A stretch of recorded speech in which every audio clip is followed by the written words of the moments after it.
우리가 지금까지 고린도전서 말씀을 보는 가운데 지금까지는 고린도 교회 안에 있었던 다양한 문제점들을 우리가 보았습니다. 1장부터 4장까지는 교회 안에 분쟁이 있었고 분열이 있었습니다. 아볼로파, 게바파, 바울파 이렇게 나누어졌던 교회 안에 분열이 있었던 모습을 보았고 5장, 6장에서는 교회 안에 음행과 관련된 그리고 법정, 소송 문제에 대해서 그리고 7장에서 11장까지는 이혼에 대해서 독신에 대해서 우상 숭배와 그리고 우상 숭배와 관련된 재물을 먹는 문제에 대해서 혹은 성만찬의 문제에 대해서 우리가 지난 시간까지 12장에서 14장까지는 은사와 관련된 내용 우리가 쭉 살펴봤습니다. 그런 모든 일련의 과정들은 고린도 교회 안에 있었던 문제점들을 사도 바울이 하나씩 조목조목 지적하고 책망하고 시정할 것을 바울이 권면했던 말씀이고, 오늘은 15장에 와서 고린도 교회 안에 가장 본질적인 문제, 그것이 뭐냐면 탈복음화된 교회, 복음에서 벗어나 있는 고린도 교회의 모습을 바울이 지적하면서 다시 복음을 전하고 있는 내용을 보게 됩니다. 그래서 오늘 본문의 말씀의 제목을 다시 복음 앞에 서다 그랬습니다. 자, 1절의 말씀을 보면 형제들아 내가 너희에게 전한 복음을 너희에게 알게 하노니 이는 너희가 받은 것이요 또 그 가운데 선 것이라 그렇게 말씀합니다. 바울이 고린도 교회 성도들에게 지금 하고자 하는 게 뭐냐면 너희에게 알게 하고 싶은 것이 있다. 너희가 꼭 알았으면 좋은 게 있는데 내가 그것을 지금 전하겠다. 그렇게 얘기하면서 뭘 얘기하냐면 복음에 대해서 말씀을 하고 있습니다. 여러분 고린도 교회의 개척을 누가 했다고요? 사도 바울이 개척했습니다. 교회가 세워지려고 하면 그 교회의 가장 첫 번째 과정은 다름 아닌 복음이죠. 성도 한 명 한 명이 복음을 받아들이고 그가 예수 그리스도를 믿는 하나님의 자녀가 되는 그것부터 소위 교회의 시작 기점이 되어지죠. 그래서 사도 바울이 전했던 복음으로 세워졌던 교회가 고린도 교회입니다. 그래서 시간이 어느 정도 지나고 난 이후에 오늘 본문의 1절에서 바울이 다시금 고린도 교회에 내가 다시 너희에게 알게 하기를 원한다 그러면서 복음을 다시금 전하려고 해요. 그럼 여기서 가질 법한 질문 한 가지는 복음이 이전에 전했던 복음과 지금 바울이 전하는 복음은 다른 복음인가? 복음이 전편이 있고 후속편이 있고 그렇게 구분되어지는 것인가? 그런가요? 그렇지 않습니다.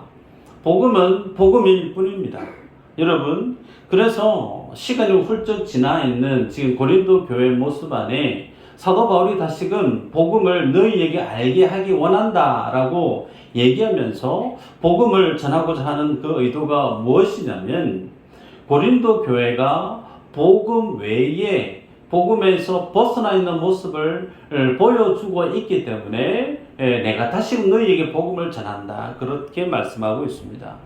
여러분, 이 말씀을 보면서 우리가 알아야 될 사실이 뭐냐면 교회는 복음으로 시작되어져서 복음 가운데 머물고 그 복음을 세상 가운데 전하는 교회로 살아야 된다는 거죠. 교회가 지향해야 될 믿음의 모습은 또 다른 그 무엇을 하는 데 있지 않다라는 겁니다. 복음이 교회의 존재 목적의 전부라는 거예요. 복음 때문에 세워졌던 교회, 그 복음으로 교회가 건강히 세워졌다라고 하면 그 복음을 전하는 교회의 사명을 감당하는 것이 곧 교회의 일련의 모든 과정의 모습이라는 겁니다. 그래서 교회의 시작은 복음에서 시작이 되고 교회의 끝은 복음으로 끝이 나는 겁니다. 그래서 교회는 세상이 원하는 것을 주려고 하기보다 세상이 줄 수 없는 것을 주는데 특별하게 준비되어져야 된다. 그렇게 제가 강조를 했었죠. 그것이 뭐냐면 복음이라는 거예요. 세상이 줄 수 없는 거, 교회만이 줄 수 있는 거, 예수 그리스도를 통한 생명의 복음, 이 복음을 선명하고 분명하게 세상 가운데 줄 수 있는 교회가 되어져야 된다는 겁니다. 우리가 예수님을 믿고 신앙생활을 하면서 가장 먼저 복음에 대한 기초적인 내용을 배우게 됩니다. 그런데 신앙생활을 하면서 내가 이제는 복음은 아니까 그 복음 위에 또 다른 그 무엇을 내가 더 배우고 익히고 마치 쌓아 올려서 보다 더욱더 훌륭한 그 무언가를 만들어내야 되는가? 그렇지 않다는 겁니다.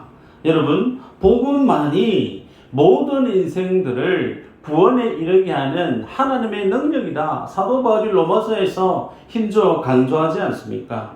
그래서 예수 그리스도께로부터 교회에 위임받은 하나님의 진리, 교회만이 세상에 줄 수 있는 생명의 복음, 이 복음을 가장 분명하고 선명하게 줄 수 있는 생명 공동체가 교회의 본질임을 오늘 우리는 보게 됩니다. 자, 그러면 바울은 고린도 교회의 모습에 대해서 1절에 이렇게 얘기하는데, 이는 너희가 받은 것이요 또 그 가운데 선 것이라. 너희가 받은 것이고 그 가운데 선 것, 소위 바울이 개척을 하면서 복음을 전하고 한 사람 한 사람 만나서 그들에게 복음을 전하고 그들이 회심했을 때 안수를 하고 세례를 베풀고 그들을 교회에 중직자로 한 명 한 명 세웠을 때 그들 모두는 다 복음을 익히 알고 있고 그 복음 가운데 서 있는 하나님의 사람들이다라고 바울이 지금 밝히고 있습니다. 그런데 그렇게 잘 알고 있고 내가 지금 복음 위에 서 있다라고 여기는 그들에게 이 복음을 내가 다시금 알게 하기를 원한다. 소위 바울이 전했던 본질적이고 원색적인 복음의 모습에서 많이 그 선로를 이탈해 버려 있는 고린도 교회의 모습을 지적하고 있는 거죠. 그 좋은 예가 뭐냐면 서두에 말씀했던 것처럼 교회 안에 있었던 여러 가지 많은 문제점들이죠. 분열이 있었고 분파가 나누어지고 엄형의 문제가 있고 심지어 우리가 지난 시간까지 보았던 내용을 보면 은사에 대한 부분도 마찬가지죠. 성령께서 성도에게 교회에게 은사를 허락했던 이유, 그 목적이 뭐였던가요? 하나님의 교회를 덕스럽게 세우고 예수 그리스도를 영화롭게 하기 위해서 하나님이 성령을 통해서 성도 개개인에게 은사를 허락해 주지 않았습니까?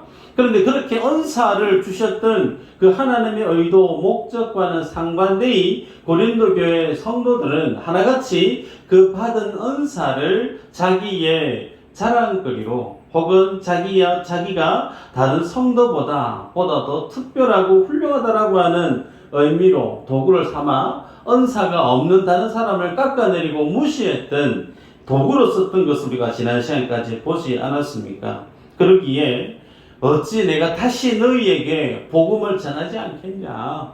너희들이 그 복음에서 벗어난 모습이 지금 눈에 보이기 때문에 내가 이제 다시금 너희에게 복음을 전한다라고 전하고 있는 바울의 모습을 보게 됩니다. 여러분, 바울이 전하는 이 복음에 대한 바른 믿음의 모습은 어떤 모습인가? 2절을 보면 너희가 만일 내가 전한 그 말을 굳게 지키고 헛되이 믿지 아니하였으면 그로 말미암아 구원을 받으리라. 중요한 말씀이죠. 여러분, 구원과 관련된 말씀은 여러분이 눈을 크게 뜨시고 보셔야 돼요. 고린도 교회 성도들, 특히 이 2절 말씀에 한해서 보면 어떻게 해서 고린도 교회 성도들이 구원을 얻게 되어진다라고 얘기하는가? 바울이 전했던 복음을 굳게 지키면 그 굳게 지켜진 복음 때문에 너희가 구원을 받게 되어진다라고 얘기합니다. 반대로 해석하면 사도 바울이 고린도 교회 성도들에게 전해주었던 그 복음을 굳게 지키지 않고 헛되이 믿게 되어지면 그들은 하나님이 그들에게 주었던 구원과 아무 상관이 없는 인생으로 전락할 수 있다라는 게 2절이 얘기하고 있는 말씀이죠. 여러분, 우리가 앞장까지 은사와 관련된 내용을 다루면서 다른 어떤 교회보다 고린도 교회는 특별한 성령의 은사가 많았던 교회였음을 우리가 알고 있습니다. 그래서 예언의 은사도 있었고 방언의 은사도 있었고 통변의 은사도 있었고 다양했는데 그런 어떤 대단한 사역이 많이 있었던 교회, 그런 교회들을 향하여서 바울이 전했던 복음을 굳게 지키지 않으면, 너희가 헛되이 믿게 되어지면 너희의 그 모든 믿음의 모습은 구원과 상관이 없다. 소위 교회 안에 교사도 있고 봉사 부장도 있고 전도 팀장도 있고 일레인 기도 팀장도 있고 구역장도 있고 다 많은 맡아져 있는 큰 일들을 감당하는 성도들이 있다는 거예요. 그런데 그 많은 일들 열심히 충성하고 열심히 잘 사는데, 그런데 그것이 중요한 것이 아니라는 겁니다. 그렇게 열심히 내게 주어진 직분을 충성하는 것이, 그것이 나에게 구원과 직결되어져 있느냐? 그것과는 구원에 문제가 없다라는 거예요. 사도 바울이 말씀하고 있는 복음을 굳게 지키고 있는가? 그 복음에 대한 내용에 준하는 삶을 내가 충실히 살아내고 있는가? 이 사실에 우리의 구원의 문제가 직결되어져 있다라고 얘기합니다. 그래서 굳게 지키다, 이 말의 뜻은 다른 사람을 놓지 않기 위해서 굳건히 붙들고 있다라는 거예요. 헛되이 믿지 않는다. 여기서 말씀의 의미는 목적과 계획에서 벗어나지 않는 것을 뜻해요. 소위 하나님이 우리에게 복음을 주시고 진리를 주셔서 우리로 하여금 하나님의 자녀가 되는 은혜를 주셨고 권세를 주셨을 때 하나님이 나를 구원시킨 목적이 있다는 거예요. 하나님이 내게 나를 구원하기 위해서 하나님의 보좌를 포기하시고 이 땅에 십자가를 지시고 죽으시고 부활하신 그 모든 일련의 복음의 그 스토리는 나에게 있어서 하나님이 가지고 있는 계획이 있다는 겁니다. 목적이 있고 계획이 있는 그 사실 속에 우리를 주님이 불렀는데, 그 하나님의 복음 안에 있는 나에 대한 하나님의 계획도 나에 대한 하나님의 목적도 전혀 관심 없이 살아가게 되어지는 그것이 곧 헛되이 믿는 것이다 라는 거예요. 여러분, 그래서 우리가 예수님을 믿고 신앙생활 함에 있어서 그냥 주일이니까 교회 가야지가 아니라는 겁니다. 내가 왜 예수 그리스도를 믿는지, 내가 왜 많은 교회 가운데 미수제의 교회를 나의 교회로 여기며 내 교회를, 내 뼈를 묻을 교회로 내가 정하며 충성되이 섬기고 있는가, 여기에 대해서 우리는 각자가 분명한 하나님의 고백을 할 수 있어야 된다는 거예요. 지난번에 성경 통독 훈련반을 개설해서 꽤 긴 시간들을 성도님들과 함께 성경 통독을 했던 적이 있습니다. 구속사 관점으로 창세기부터 계시록까지 내용을 그렇게 훑어보았습니다. 그 과정을 배우는 과정 속에 몇몇 훈련생들이 하는 고백이 뭐였느냐면, 이제 성경이 뭘 얘기하는지 알겠습니다. 목사님이 뭔 얘기를 하려고 했는지 이제 좀 이해가 되고 알 것 같습니다. 어떤 분은 왜 지금까지 어느 목사님도 교회 사역하면서 이런 하나님의 진리를 안 가르쳐주는지 참 답답했었네요. 이런 고백을 했던 분이 있었어요. 여러분, 제가 우리 교회 와서 목회하면서 가르쳤던, 설교했던 내용이 다른 내용이 아니에요. 똑같은 내용입니다. 그런데 제가 그 말씀을 들으면서 머리를 한다 빵 맞은 기분이 들었어요. 뭐냐면 계속해서 나는 복음을 전한다고, 복음을 외친다고, 가르친다고 전도했는데, 정작 성도님들이 말씀을 받을 때는 복음에 대해서 그것을 깊이 있게 나의 복음으로, 그 복음이 내 안에 소화되어져서 그 복음이 체득화되어지고 있는 모습과는 상당히 괴리감이 크구나. 그래서 복음은 지식, 복음은 정보를 뛰어넘어서 그 하나님의 구원의 진리가, 그 복음이 내 삶이 되고 내 인격이 되고 내가 곧 복음이 되어지는 그 자리까지 주님 앞에 계속해서 반복적으로 주님 앞에 회복되어지고 교육되어지고 기억하고 알아가야 될 과정이 필요하구나. 제가 지난 시간에 그런 것을 깨닫게 되어졌습니다. 여러분, 오늘 우리의 모습은, 나의 모습은 하나님의 복음 앞에 어느 정도로 올곧게 그 복음 위에 서가고 있는 바른 믿음의 삶을 살고 있는가 자문해 볼 필요가 있을 거예요. 여쭤볼까요? 교회 다니는 사람과 교회 다니지 않는 사람 간의 차이점 뭐가 있을까요? 가장 큰 차이점, 나는 교회 다니고 옆집 사람은 절에 다니고 혹은 뭐 다른 데를 다니고 어딜 다니는 것은 뭐 비슷할지 모르나 가장 큰 차이점은 주인이 누구냐라는 거예요. 주인이 누구냐. 예수 그리스도를 믿는 성도의 주인은 누가 주인이죠? 예수 그리스도가 내 인생의 주인이에요. 반면에 예수님을 믿지 않는 사람들 안에 주인은 누구인가? 그들 자신이라는 겁니다. 자기 자신이 곧 주인이라는 거예요. 그 말은 나의 이익과 나의 기쁨과 나의 어떤 필요를 채워주는 그것을 위해서 세상 모든 사람들은 그 목적을 위해서 견디고 참을 거 참고 그걸 일궈내기 위해서 노력하는 인생이라는 거예요. 그런데 성도는 그것이 아니라는 겁니다. 성경 두 구절을 한번 볼까요? 고린도 후서 5장 14, 15절 한번 보십시다. 같이 읽어볼까요? 시작.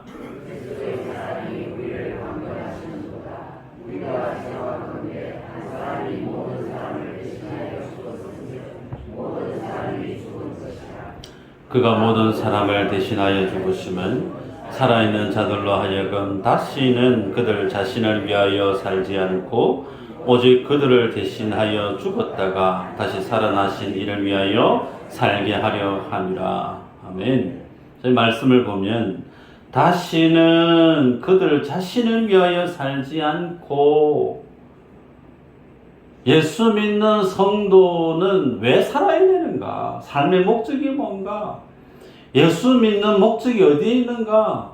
자기 자신을 위해서 살지 않고 나를 위해서 십자가 지시고 죽으시고 부활하신 예수 그리스도를 위해서 사는 자, 이러한 인간을 만들어내기 위해서 예수님이 하나님의 보좌를 포기하시고 십자가 지시고 부활하시고 우리에게 예수의 생명을 주셨다라는 거죠.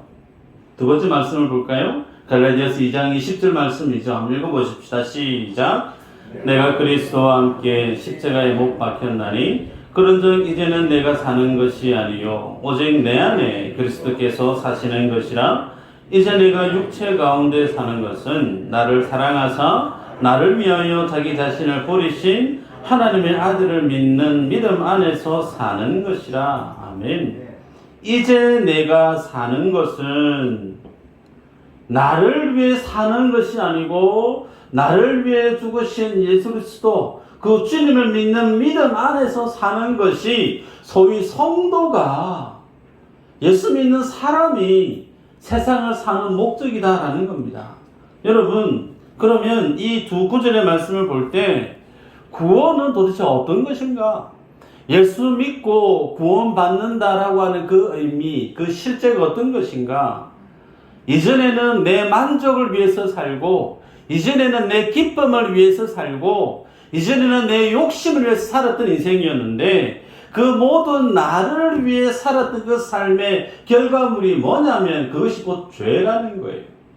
내 욕심을 따르고 내 자존심을 따르고 나의 이익을 따라 살아가는 그 모든 삶의 결과물은 하나님의 심판 아래에 있는 죄의 덩어리에 지나지 않는다라는 겁니다.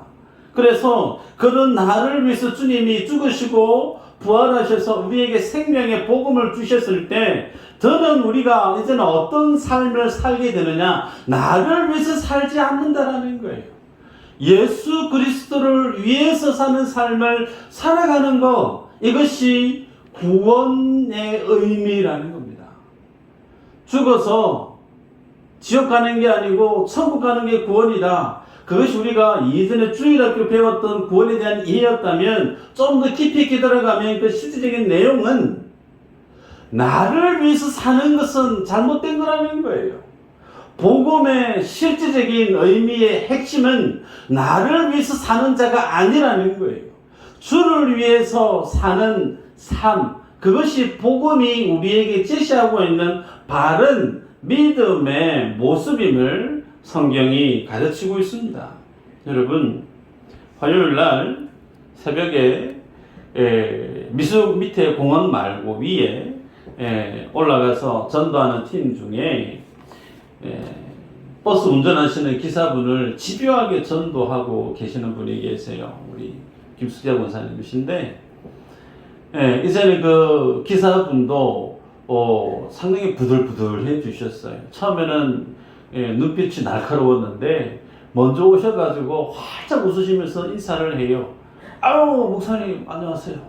아우, 이번 주 주일에는 가야 되는데, 가야 되는데, 그렇게 인사를 해요. 그래서 말만 하지 말고 빨리 오이소. 제가 그렇게 얘기를 드립니다. 근데 그때마다 하신 말씀이 뭐냐면, 일요일마다 뭐 일이 잡힙니다 하면서, 버스 운전을 하는 일이다 보니 뭔 일이 생기면 일요일날 주일날 버스 운전을 하게 되어지니까 일이 없어야 되는데 일이 계속 있다 하면서 교회 가기 좀 쉽지 않다, 그런 얘기를 하십니다. 여러분, 그 면전에 대고 제가 주일날 일이 없고 가난하게 사십시오라고 기도할 수는 없는 모양이고, 빨리 오십시오, 기회 늦춰지기 전에 제가 그랬는데, 여러분, 성경이 우리에게 뭘 말씀하고 있느냐? 세상 사랑하지 마라. 제가 누누이 말씀을 드리죠. 세상 사랑하지 마라. 세상을 사랑하는 그 마음 속에는 하나님의 사랑이 없다. 창세기 3장 6절에 하와가 이렇게 얘기합니다. 여자가 그 나무를 본즉 먹음직도 하고 보암직도 하고 지혜롭게 할 만큼 탐스럽기도 한 나무인지라 여자가 그 열매를 따먹고 자기와 함께 있는 남편에게도 주매 그도 먹은지라. 보면 먹음직스럽다, 보암직스럽다, 지혜롭게 할 만큼 탐스럽다, 소위 육신의 그리고 안목의 이생의 자랑, 이 세 가지를 지금 보고 있는 거예요. 여기에 가장 핵심이 뭐냐면 나를 하나님의 말씀 밖으로 넘어뜨리게 하는 것, 나를 복음 밖으로 떨어뜨려서 하나님의 진노 아래 내맡기는 당사자가 누구냐? 다른 사람이 아니에요. 바로 내 자신이라는 겁니다. 내 안에 있는 욕심, 나 중심적인 나의 이익과 나의 욕심에 순응하고 살아가는 나의 잘못된 욕심, 그것이 곧 나로 하여금 하나님의 말씀에서 벗어나게 만드는 죄 가운데, 하나님의 심판 가운데, 더 나아가 예수 그리스도를 십자가에 못 박게 만든 모든 죄의 본질이 나를 사랑하고 나의 이익을 위해 살아가는 이기적인 삶의 모습임을 성경이 적나라하게 성경 창세기부터 보여주고 있습니다. 여러분, 나는 그래도 다른 사람보다 교회 다니니까 안 믿는 사람보다 좀 더 괜찮은 사람인 것 같다. 그래도 나는 다른 사람들보다 더욱더 경건하게 열심히 나는 예수님 잘 믿는 사람인 것 같다. 그렇게 자기 스스로를 좀 괜찮게 평가하시는 분이 있을지 모르겠습니다. 여러분, 예리한 복음의 기준의 잣대를 들여다보면 정말 내가 그러한가 여러분이 스스로 점검해 보시길 바랍니다. 예수님께서 십자가 죽으시고 부활하시고 난 이후에 하나님의 나라로 승천하시기까지 이 땅에 머물렀던 시간이 40일이죠. 그 40일 기간 동안에 주님이 오늘 본문에 읽었던 내용 15장의 4절에서 8절까지 장사 지낸 배 되었다가 성경대로 삶에 다시 살아나서 개바에게 보이시고 후에 12 제자에게와 500의 형제에게 보이시고 맨 마지막에 내게도 보이셨다. 읽었던 내용의 4절부터 8절까지의 내용의 가장 핵심적인 반복되어지는 문구가 뭐냐면 보이셨다라는 내용이죠. 예수님이 부활하시고 나서 승천하시기까지 주님이 주님의 제자들에게 자신의 모습을 보여주셨다라는 거예요. 자, 주님이 40일 기간 동안에 제자들에게 자신의 모습을 보여주셨던 그 의도, 그리고 주님이 40일 기간 동안에 승천하시기 전에 주님이 이 땅에 마지막으로 하셨던 그 주님의 사역의 주된 포커스가 무엇일까? 혹자는 주님이 말씀하셨던 복음이 진짜다. 사흘 만에 내가 다시 부활한다라고 했더니 그 주님의 말씀이 팩트, 사실임을 보여주기 위해서, 증명하기 위해서 제자들에게 자신의 모습을 보이셨다. 물론 그 말씀 맞죠. 그리고 제자들이 예수님이 십자가에 달려 돌아가실 때 다 자기들도 붙들려 갈까 싶어서 다 뿔뿔이 흩어지고 도망가 버렸는데, 그렇게 믿음에서 떠나버렸던 그들을 한 사람 한 사람 주님의 사도로 세우기 위해서 주님이 40일 동안 찾아다니면서 한 사람 한 사람 그들을 하나님의 사람을 이렇게 세우는 일에, 사도를 다시 회복시키는 일에 주님이 그 40일의 기간을 쓰셨다. 물론 그 말씀도 맞습니다. 그런데 보다 더 확실한 말씀이 뭐냐면 복음을 완성하기 위해서라는 거예요. 그 한 예를 한번 볼까요? 예수님이 베드로 사도를 찾아갔습니다. 3번 예수님을 부인했죠. 만납니다. 저 같으면 야 일로 와봐. 네 어떻게 그럴 수 있노 인간이. 나를 저주하면서 모른다고 극하대? 무려 3번씩이나? 인간적으로 너무한 거 아닌가? 저 같으면 아마 그렇게 얘기할 것 같아요. 네. 서운한 거에 대해서 막 책망하듯이 한마디 정도는 이렇게 할 것 같아요. 제가 속이 좁은지라. 그런데 예수님이 베드로에게 그런 말 하지 않습니다.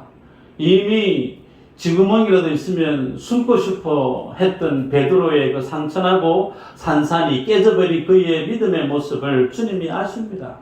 그래서 그에게 책망하듯 질문을 하지 않습니다. 그래서 주님이 하시는 말씀이, 던지는 질문이 한 가지죠. 니 나 사랑하나? 한 가지입니다. 그리고 주님이 질문에 베드로가 대답을 했습니다. 그리고 나서 주님 하시는 말씀이 내 양을 먹이고 내 양을 치라. 그렇게 말씀하시고 난 이후에 주님이 하시는 말씀이죠. 요한복음 21장 18, 19절입니다. 한번 읽어볼까요? 시작.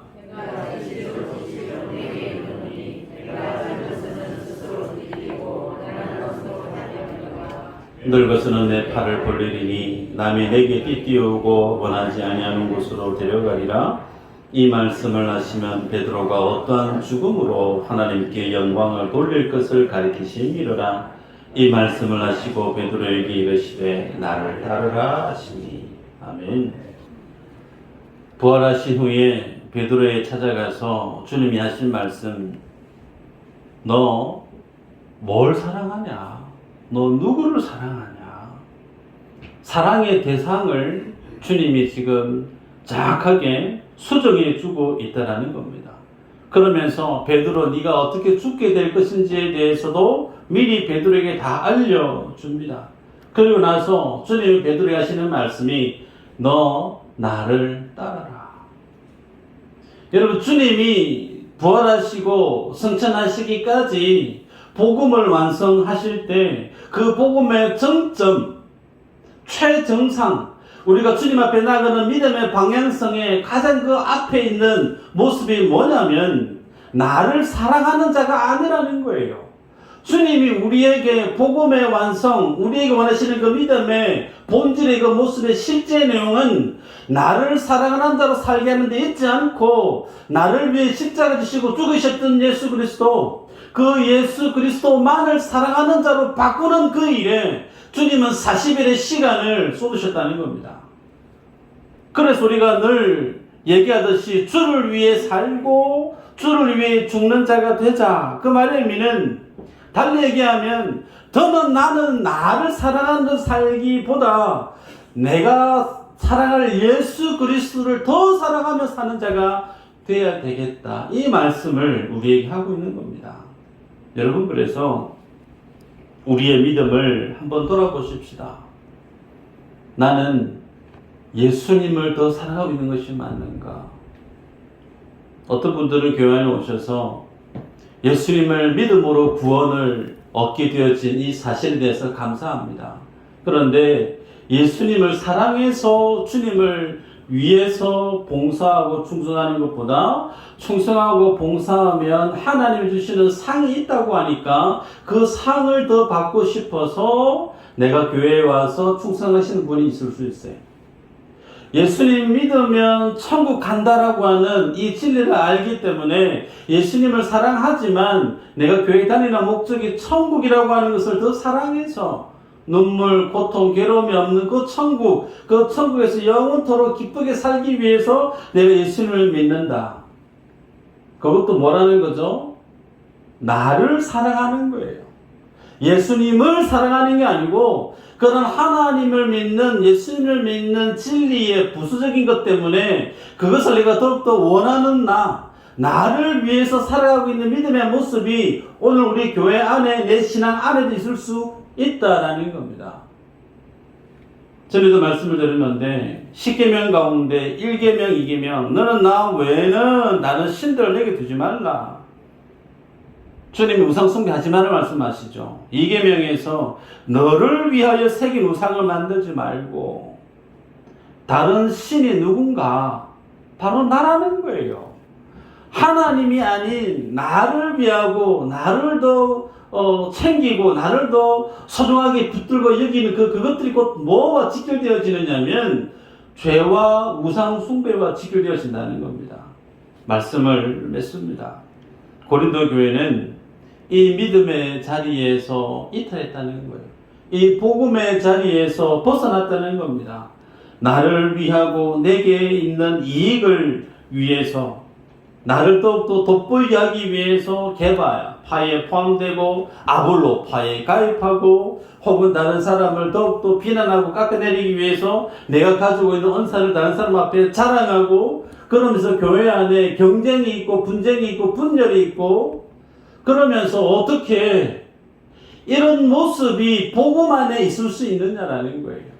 그래서 사도 바울이 가슴을 찢는 듯한 외침을 어떻게 외치냐면 도대체 너희를 위해서 누가 십자가에 못 박혀 죽었느냐라고 외쳤죠. 예수 그리스도의 십자가를 보는 자가 어떻게 교회에 나와서 자기 자랑거리를 당당하게 얘기할 수 있느냐? 교회에 와서 어떻게 성도 간에 경쟁이 있고 성도 간에 분쟁이 있고 분쟁이 있을 수 있느냐? 그런 너희들은 지금 복음 위에 있지 않다라는 거예요. 다시금 복음 위에 서라. 복음 위에 서라. 여러분 이 외침이 오늘 우리에게 해당되어지지 않을까요? 복음 앞에 서 있는 인생의 모습을 사도 바울이 9절 10절에 이렇게 소개합니다. 나는 사도 중에 가장 작은 자라. 나는 하나님의 교회를 받게 했으므로 사도라 칭함받기를 감당하지 못할 자다. 그러나 내가 나의 나된 것은 하나님의 은혜로 된 것이니 내게 주신 그의 은혜가 헛되지 아니하여 내가 모든 사도보다 더 많이 수고하였으나 내가 한 것이 아니요 오직 나와 함께 하신 하나님의 은혜로라. 읽지 않았지만 8절에 보면 만삭되지 못한 자 나에게도 주님이 나타내 보였다. 이 말의 본질은 소위 내가 조상당한 자라는 거예요. 태어날 수 없는 자인데 그런 내게 주님이 나타내 보이셨다. 나는 사도 중에 지극히 제일 작은 자다. 나는 예수님을 핍박했던 자다. 내가 다른 사도들보다 더 많은 수고를 했지만 내가 자랑할 수 있는 것이 아무것도 없다. 오직 나와 함께한 예수님의 은혜 외에 내가 자랑할 수 있는 것이 아무것도 없다. 여러분 사도 바울이 고린도 교회를 개척한 원로 목사격 아니겠어요? 자랑할 게 얼마나 많겠습니까? 그런데 사도 바울이 자기 자랑을 하나도 하지 않아요. 자기의 부끄러움을 자랑합니다. 내가 전에 예수님 핍박했던 사람이다. 제일 작은 자다. 만삭되지 못한 자와 같다. 그러면서 제일 많이 다른 사도도 수고했지만 이 모든 것을 가능하게 만든 거 주님의 은혜가 나와 함께한 게 다다. 복음 위에 서 있는 인생에게 있어서 드러나는 삶의 모습은 예수 그리스도밖에 없어요. 내가 제대로 예수를 믿고 살아가면 내가 주를 위해 어떤 삶을 살아냈든지 간에 그것이 나의 자랑이 아니라는 거예요. 예수님 외에 주님의 십자가 외에 그 은혜 외에 아무것도 자랑할 것이 없는 그 주님의 은혜가 전부라는 겁니다. 교회의 시작은 복음이라고 했죠. 교회의 끝도 복음이라고 했어요. 우리의 삶의 시작도 복음이고 내 삶의 그 모든 영역도 복음으로 채워져야 됩니다. 오늘 여러분이 이 말씀 앞에 살아갈 때 나의 삶의 현장이 복음 위에 있는가? 내 믿음은 사도 바울이 붙들고 살아가고 있는 이 복음 위에 있는 게 맞는가? 교회 안에 다른 성도들 간에 경쟁하고 시기하고 분열하고 내가 다른 사람들 더 많이 인정받고 싶어하고 이런 그 모든 것들, 나를 위한 그 모든 삶의 동기들 뭐라는 거예요? 복음 아니라는 거예요. 믿음 아니라는 거예요. 이 말씀의 잣대를 나에게 적용해서 오직 그리스도만을 자랑하고 높이는 저 여러분들 되시기를 주 이름으로 축복합니다. 기도합니다.